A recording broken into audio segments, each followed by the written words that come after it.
Enthalpy क्या है और एंट्रोपी क्या है। एंथैल्पी और एंट्रोपी एक पार्टी एनालॉजी से मैं समझाती हूँ कि एंथैल्पी क्या है कि वो टोटल एनर्जी जो कि एक पार्टी को गोइंग मतलब it keeps the party going, ठीक है।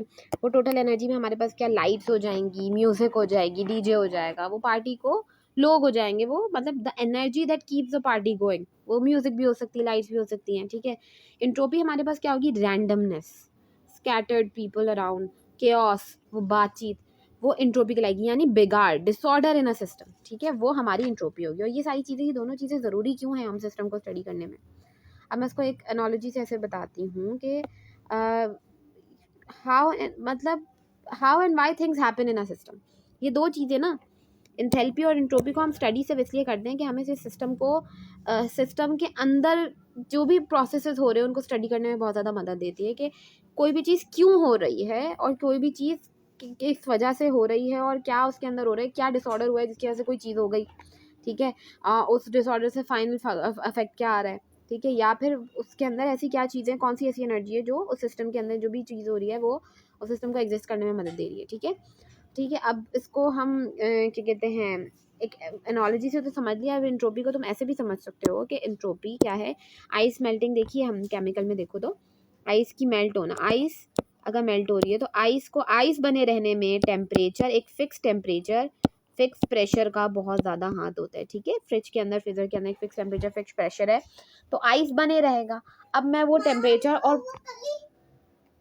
और प्रेशर चेंज कर देती हूँ, ठीक है। जब मैं इनमें चेंज लेकर आऊंगी तो आइस मेल्ट होगी, आइस मेल्ट होगी तो आपने होमवर्क कर ली नहीं, आइस मेल्ट होगी तो वो लिक्विड फॉर्म में आएगी। अब लिक्विड फॉर्म क्या है, लिक्विड फॉर्म मोर स्कैटर्ड फॉर्म है, पानी के मॉलिक्यूल्स इधर से उधर मिल रहे हैं, एक क्रिस्टल लैटिस नहीं है। आइस में तो क्रिस्टल बना हुआ है, एक लैटिस स्ट्रक्चर बना हुआ है, ठीक है, ऑर्गेनाइज स्ट्रक्चर है। लेकिन लिक्विड का एक स्ट्रक्चर ऑर्गेनाइज नहीं है, उसमें वाटर के मॉलिक्यूल्स फ्रीली मूव कर रहे हैं, उनमें रैंडमनेस है।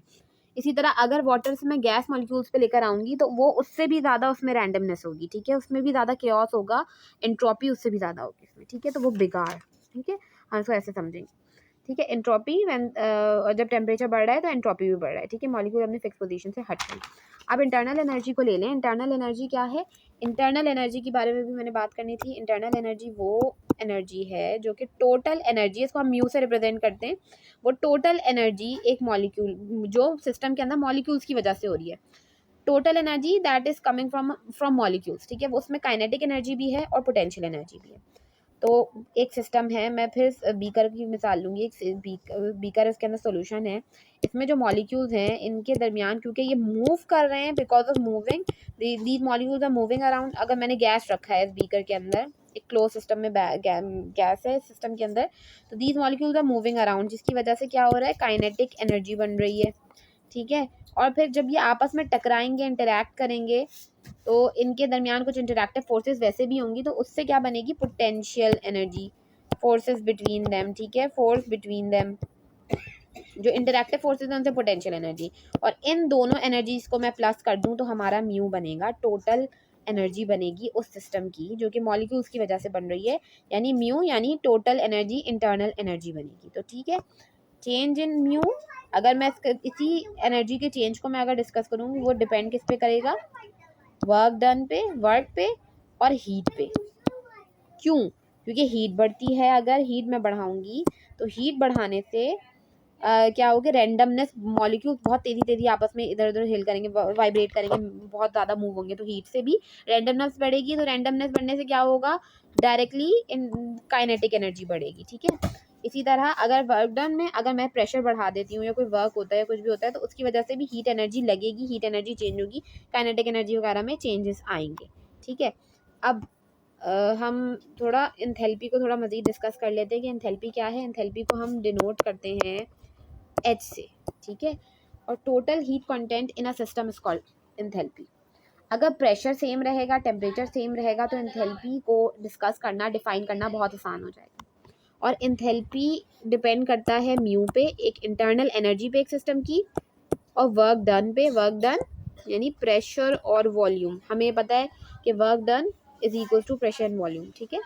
तो यानी अगर किसी सिस्टम का प्रेशर कांस्टेंट होगा, वॉल्यूम कांस्टेंट होगा, तो उसकी जो इंथैल्पी का चेंज है वो भी कांस्टेंट रहेगा, वो भी सेम रहेगा, वो चेंज नहीं होगा। ठीक है, वॉल्यूम और प्रेशर। अब प्रेशर को तुम लोग कैसे लोगे, इस तरह कि ये क्लोज सिस्टम है, इसके अंदर गैस है, ठीक है, और यहाँ पे पिस्टन लगा हुआ है। पिस्टन क्या है, पिस्टन हमें प्रेशर को डिनोट करेगा, वॉल्यूम इसका ओवरऑल वॉल्यूम, ठीक है, यहाँ से यहाँ तक का वॉल्यूम। अब मैं इसका वॉल्यूम बढ़ा, अच्छा इस वक्त इसकी कोई म्यू होगा, कोई इंटरनल एनर्जी होगी इस सिस्टम की।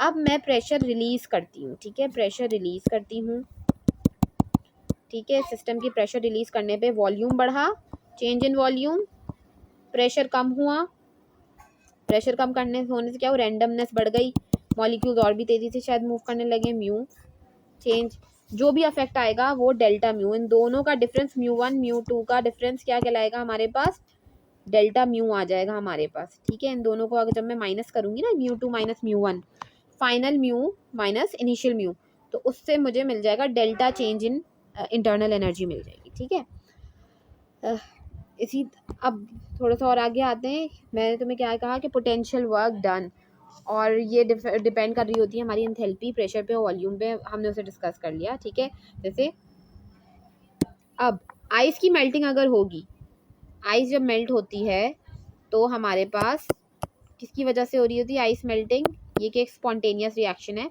ये एंडोथर्मिक रिएक्शन की वजह से हो रही होती है, हीट एब्जॉर्ब की आइस ने और फिर वो पिघल गई, सही है।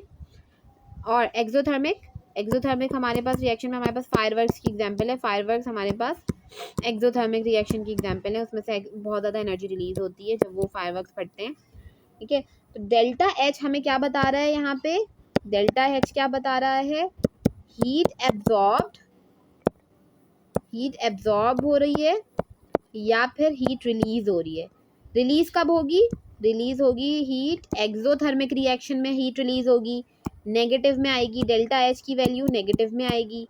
ठीक है, जब हीट एब्जॉर्ब हो रही होगी, सिस्टम में ऐड हो रही होगी, तो डेल्टा एच की वैल्यू पॉजिटिव में आएगी। ठीक है, तो जब भी हम डेल्टा एच की वैल्यू इस फॉर्मूले की वजह से निकालेंगे, जब भी हम इस फॉर्मूले से डेल्टा एच निकालते हैं, तब हमारे पास जो भी आएगा, जो भी आके फाइनल आंसर आता है, अगर उसकी हम उसका साइन देखेंगे, अगर नेगेटिव में है तो हमारे पास एक्सोथर्मिक रिएक्शन है, अगर पॉजिटिव में है हमारे पास तो एंडोथर्मिक रिएक्शन है। ठीक है, और इसकी मदद से हम पता लगाएंगे कि स्पॉन्टेनियस रिएक्शन है या नहीं है। ठीक है, अब इसको हम मजीद आगे पढ़ेंगे गिब्स एनर्जी में।